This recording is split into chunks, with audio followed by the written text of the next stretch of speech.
G. What's the first thing you remember? R. Oh, let's see. The first thing that comes into my head, you mean? G. No, the first thing you remember. R. Ah. Pause. No, it's no good. It's gone. It was a long time ago.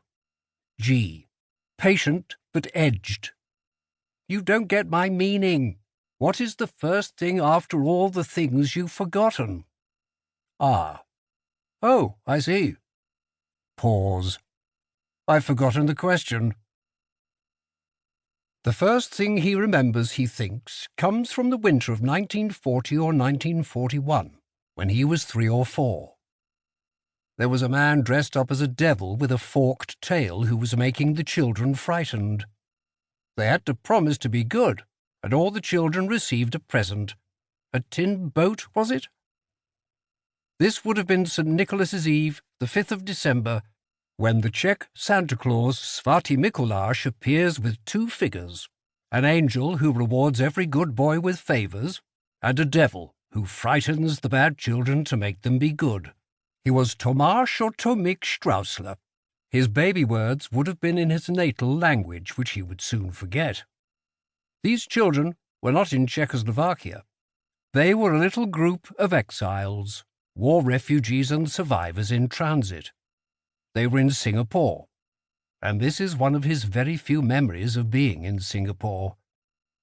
Another was of being on a beach with his family. His father must have been there, but he couldn't remember his father. He had disappeared from memory. Children like these from Czechoslovakia were being scattered all over the world, to India, Kenya, Canada, Argentina, the United States, England. History seized them and chucked them about. Their lives would be shaped out of random acts of fate. Language, family, home, histories would survive or be lost and erased, and sometimes eventually re-found on the throw of a coin. When asked all his life about his Czechness, Tom Stoppard's answers have varied. When he suddenly became famous in the late 1960s and all the interviewers asked him about his past, he said he was a bounced Czech.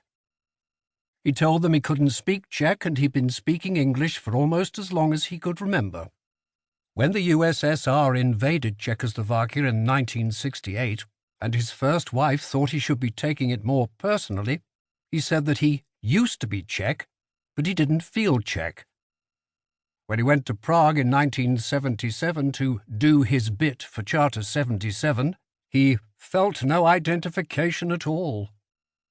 From then onwards, though, his friendship with Václav Havel, his involvement with human rights causes in Russia and Eastern Europe, his plays on those subjects, and in the 1990s, his discoveries about his family and his mother's death altered the way he talked about being Czech.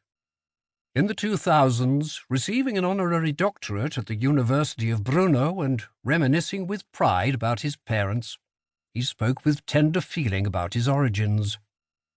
I grew up far away, knowing that Moravia was where I come from and where my mother and father came from.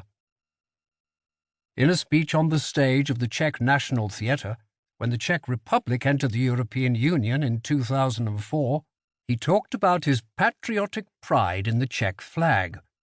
When I and my elder brother and our mother were still a Czech family far from home.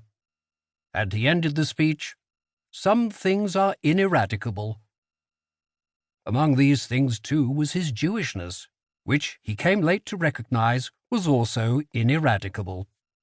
As with the world histories that encircle and forge the destinies of characters in his plays such as The Coast of Utopia, Rock and Roll, and Leopoldstadt, behind his English life stands the history of Central and Eastern Europe.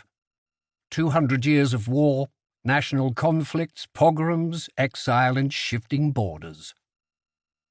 The ideological and national forces at work in the course of these centuries, imperialism, Nazism, communism, also shaped the lives of his ancestors and his family and composed his ineradicable origins. The story goes back to territories right in the heart of Europe. The ancient lands of Bohemia, capital Prague, and Moravia, capital Brno, bordered by Poland, Germany, Austria, Hungary, and Silesia. It goes back to a mixed ancestry of Czechs, Austrians, and Germans, with Czech and German speakers living in the same towns, Jews and Catholics often linked in families by marriage.